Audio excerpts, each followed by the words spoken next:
1971 का भारत पाकिस्तान युद्ध, जिसमें भारत ने पाकिस्तान को बुरी तरीके से हरा दिया था। लेकिन आपको पता होगा कि इस जीत के पीछे रसिया का बहुत ही बड़ा हाथ था। उस समय भारत विश्व में एक बहुत बड़ी शक्ति नहीं था। जब भारतीय सेना ने पाकिस्तान को घुटनों पर ला दिया, तब पाकिस्तान मदद के लिए भीख मांगने के लिए अमेरिका पहुंचा और अमेरिका ने पाकिस्तान की मदद करने के लिए अपनी नेवी शिप मिसाइल समुद्र के रास्ते भारत पर अटैक करने के लिए भेज दी। वहीं यूके ने भी अपनी वारशिप को अटैक करने के लिए भारत पर भेज दी। और यह सब देखते हुए भारत ने रूस से मदद मांगी और रसिया ने जरा सी भी देर न करते हुए अपनी न्यूक्लियर सबमरीन भारत के समुद्री रास्ते में भेज दी। उसके बाद अमेरिका और यूके की वारशिप जरा सी भी अपनी जगह से हिल नहीं पाई थी। और उसके बाद भारत ने पाकिस्तान को बहुत अच्छे से धोया और बांग्लादेश को आजाद करवाया, जिसके बाद पाकिस्तानी आर्मी ने सरेंडर भी कर दिया था। लेकिन दोस्तों, आज समीकरण बिल्कुल बदल चुके हैं। आज बांग्लादेश भारत के खिलाफ हो चुका है। अभी हाल ही में खबर आई है कि बांग्लादेश के अंतरिम सरकार के मुखिया मोहम्मद यूनिस की मुलाकात प्रधानमंत्री मोदी से कैंसिल कर दी गई है। वैसे ही यह डिसाइड किया जाता है कि अब मोहम्मद यूनिस अमेरिका राष्ट्रपति बाइडेन के साथ मुलाकात करेंगे। लेकिन जिस तरीके से आज मोहम्मद यूनिस और बाइडेन की मुलाकात को दुनिया भर में प्रेजेंट किया जा रहा है, उससे देखकर तो यही लगता है कि आने वाले समय में बांग्लादेश और अमेरिका के रिश्तों में मिल तरीके से चेंजेस होने वाले हैं, जिसे लेकर बांग्लादेश किस तरीके से अमेरिका अपना कंट्रोल बिठाकर रखेगा, उसकी पहली झलक अब दुनिया के सामने आ चुकी है। और यदि बात करें एशिया में, भारत तीसरी पावर बन चुका है एवं उभरा है। भारत ने रूस जैसे देशों को पीछे छोड़ दिया है, जिनके पास आज एडवांस टेक्नोलॉजी है, एडवांस रिसोर्सेज है। इसके बावजूद भी उनका सही तरीके से इस्तेमाल ना कर पाने की वजह से आज भारत रशिया में तीसरी बड़ी पावर बन चुका है। अगर यदि अपडेट की बात की जाए तो भारत एशिया में तीसरी सबसे बड़ी पावर बनकर उभरा है। और यहाँ पर भारत ने रूस और जापान जैसे देशों को पीछे छोड़ दिया है। जहां रिसेंटली एशिया पावर इंडेक्स की रिसर्च को पब्लिश किया गया है, जिसमें भारत ने तीसरी स्थान हासिल की है, जिसे लेकर मध्य एशिया में सऊदी अरब, पाकिस्तान, ईरान, चाइना जैसे देशों की नींदें उड़ चुकी है। क्योंकि भारत का तीसरे नंबर पर आना इनको चैन से सोने नहीं देगा। अब तक भारत 5वें और चौथे नंबर से ऊपर नहीं बढ़ पा रहा था, लेकिन बीते एक साल के अंदर जो घटनाक्रम हुए हैं, जिसकी वजह से भारत तीसरे स्थान पर आकर के खड़ा हुआ है। और इस नई रिसर्च के दौरान भारत के अंदर जितने भी रिसोर्सेज है, देश के अंदर होने वाली इकोनॉमिक ग्रोथ है, जीडीपी ग्रोथ है, देश के अंदर किस तरीके से आपके पास मिलिट्री पावर, आप रिसोर्सेज का किस तरीके से इस्तेमाल कर रहे हैं, आपके पास नेटवर्क किस तरीके के हैं, टेलीकम्युनिकेशन किस तरीके के हैं, क्या जियोपॉलिटिक्स में चेंज होने वाले, इन सबको ध्यान में रखते हुए ये पूरा लिस्ट तैयार किया गया है। लेकिन आप सोच रहे होंगे कि रसिया, जो कि एक समय भारत से ज्यादा ताकतवर हुआ करता था, अब रसिया को क्या हुआ? दोस्तों, इसका सीधा सा कारण है, रसिया और यूक्रेन के बीच में युद्ध हो चुका है। जो युद्ध स्टार्ट हुआ था, उसके बाद से दुनिया भर के बड़े बड़े देशों ने रूस पर बड़े बड़े सैंक्शंस और प्रतिबंध लगा दिए थे। उसके बाद से ही रसिया पर आर्थिक संकट आ पड़ा था, जहां पर रैंकिंग डिसाइड करने में बहुत सारे फैक्टर भी देखे जाते हैं। अगर यहाँ पर 2 पैरामीटर्स होते तो शायद रसिया का स्थान भारत से ऊपर होता। लेकिन बहुत सारी ऐसी चीजें हैं जिनमें भारत बहुत अच्छा परफॉर्म कर रहा है। यहाँ पर रेटिंग्स की गई है अलग अलग कंट्रीज की। यहाँ पर टॉप के अंदर तो ऑफिशियली बड़ी इकोनॉमी वाले देश शामिल होंगे।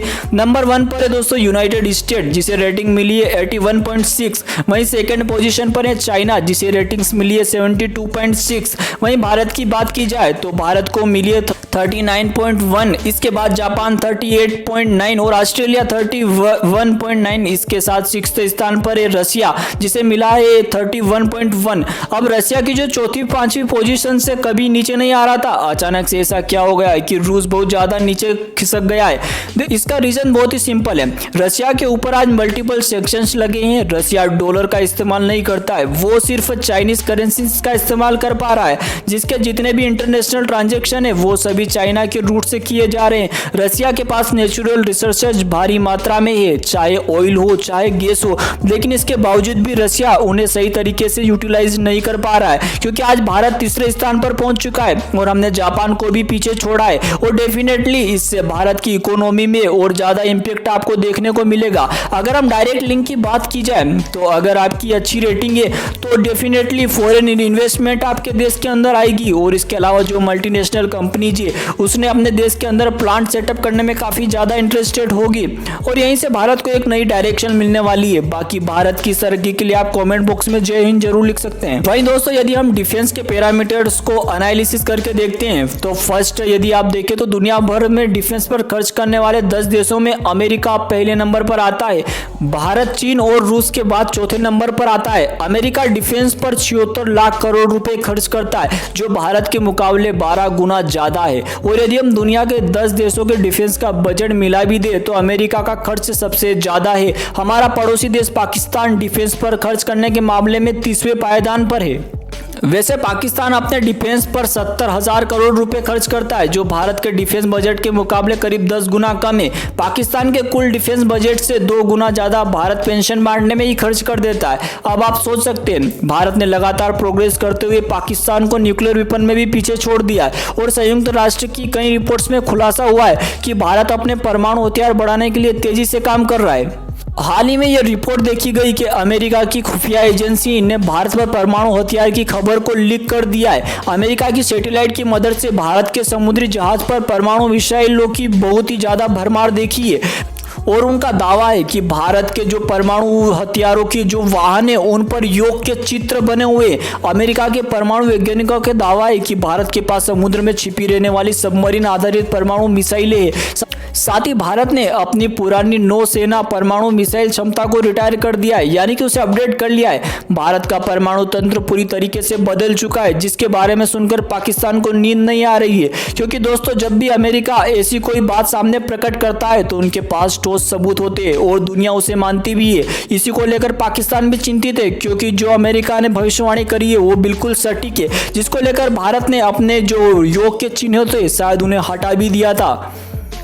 और भारत लगातार अपनी शक्ति का विस्तार कर रहा है मध्य एशिया में, जिसे लेकर चीन का चिंतित होना स्वाभाविक है। वहीं चीन ने हाल ही में एक बैलिस्टिक मिसाइल का परीक्षण किया जिसे लेकर पूरी दुनिया में हलचल मच गई थी, लेकिन दोस्तों भारत को इससे डरने वाली कोई भी बात नहीं थी क्योंकि भारत के पास अग्नि 4, 5, 6 तक की बैलिस्टिक मिसाइल है, जबकि चाइना की मिसाइल की रेंज भारत की अग्नि 4 के बराबर भी नहीं है। भारत के पास वायु, जल, थल तीनों से ही बैलिस्टिक मिसाइल में परमाणु हमला करने की क्षमता है। यह भारत तभी करेगा जब भारत पर परमाणु हमला किया जाएगा। हमारी नीति दोस्तों यह है कि पहले हम पर यदि कोई परमाणु हमला करता है उसके बाद ही भारत उसको परमाणु से तहस नहस कर देगा। और दोस्तों सुरक्षा के लिए यह जरूरी भी है कि भारत के पास परमाणु हथियार हो।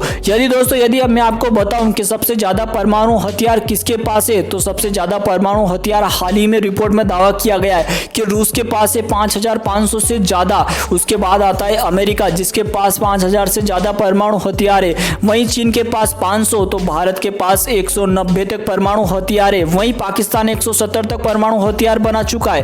भारत, पाकिस्तान, उत्तर कोरिया लगातार अपनी मिसाइलों की न्यूक्लियर वारहेड से लेस करने की क्षमता में आगे बढ़ रहे। ये काम रूस, फ्रांस और अमेरिका पहले करते थे, हाल ने चीन में ये किया है और वारहेड की तैनाती में और तेजी आ सकती है। ऐसे में परमाणु हथियार से लेस देशों की विध्वंस की ओर ताकत बढ़ती जा रही है। लेकिन दोस्तों एक बात आप बताइए, जैसे कि पाकिस्तान की फर्स्ट यूज पॉलिसी नहीं है, यानी कि पाकिस्तान किसी पर भी परमाणु अटैक कभी भी कर सकता है, यानी उन पर पहले अटैक किया जाना उनके लिए कोई पॉलिसी नहीं रखता है। तो क्या भारत को भी ऐसी पॉलिसी हटा देनी चाहिए कि हम पर कोई यदि परमाणु हमला करेगा तभी हम परमाणु हमला करेंगे? आपकी इस पर क्या राय है कमेंट करके जरूर बताएं। मिलते हैं किसी नए वीडियो में, तब तक के लिए जय हिंद, जय भारत। वीडियो को लाइक और चैनल को सब्सक्राइब जरूर करिए।